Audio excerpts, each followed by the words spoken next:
The human heart, it has one main job, to move blood. Each day, the average heart beats 100,000 times and pumps more than 2,000 gallons of blood, bringing nutrients and oxygen to every cell in the body. But for the more than 5 million people with atrial fibrillation, the most common irregular heart rhythm in the world, a rapid and disorganized heartbeat, can be a potentially life-threatening condition. Atrial fibrillation is an irregular, chaotic, rapid rhythm of the top chamber. It drives the top chamber about 300 to 500 beats a minute, that in turn drives the bottom chamber fast. When the top chamber is going so fast, it doesn't have time to pump, it is quivering. Top chamber and bottom chamber would also be out of sync. The symptoms was irregular heartbeat. Early on I had been diagnosed with a heart murmur, and for a while I was kind of getting the heart murmur confused with actual atrial fibrillation I was going into. I didn't realize that until the night of July the 7th, 2006, that I went into atrial fibrillation at home, and then after that went to the emergency room and discovered that I was in AFib. Because the condition prevents blood from being completely pumped out of the heart, it increases a person's risk of stroke by 5 to 7 times. Top chamber is going so fast and the blood tends to pool and swirl around and potentially form a clot. If the clot escapes the heart, goes to the brain, that's stroke. Unfortunately for some patients, the very first time they got diagnosed with atrial fibrillation is with a stroke. I was feeling fatigued, shortness of breath, just feeling lazy and not good at all. And so next morning I got up and went deer hunting, and deer hunting was no success, so I went home to have lunch with my wife, and as I was eating lunch, I passed out.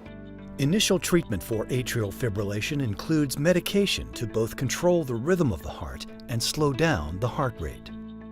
Unfortunately, traditional treatments have been less than satisfactory. Two arms to the treatments. One is the stroke prevention. We can use something as simple as aspirin or more powerful agents like Coumadin or some other newer agents. The second arm is to deal with the rhythm. Either we try to get them into normal rhythm or leave them in the rhythm and simply give them medications to slow down the heart rate. When we try to keep them in rhythm, current treatments have been very limiting. The medications we use have many side effects that affects the quality of life, and also sometimes have serious side effects. It can be life-threatening. When medications fail to improve symptoms, surgical treatment of atrial fibrillation is the next step. Catheter ablation has been the most successful. Atrial fibrillation is caused by rapid firing from many areas, particularly the pulmonary veins. The idea of the ablation is to work around these blood vessels and electrically isolate them. So all the firing that's happening inside the blood vessel stays inside and not come into the heart to cause the heart into atrial fibrillation. Dr. Raj Chekka is a cardiologist and electrophysiologist at the Jack Stevens Heart Institute at St. Vincent Health System in Little Rock, Arkansas. He says advancements in technology have improved the treatment of atrial fibrillation for both patients and physicians. Rapid advancement in technology really helped us in improve the safety, efficacy, and procedure times. Ultrasound catheters that let us see inside the beating heart, 3D mapping systems that work like GPS, advancements in the ablation catheters that can deliver deeper burn safely have all been among the advancements that made this procedure a reality in helping our patients. After procedure, life was back to the same, running, doing outdoors, hiking, boating, fishing, back to all my normal routines that I would do. Dr. Chekka and his team use state-of-the-art equipment which enables a 3D view of the heart that is almost like being inside the body. Three-dimensional mapping technology is a fascinating technology similar to GPS.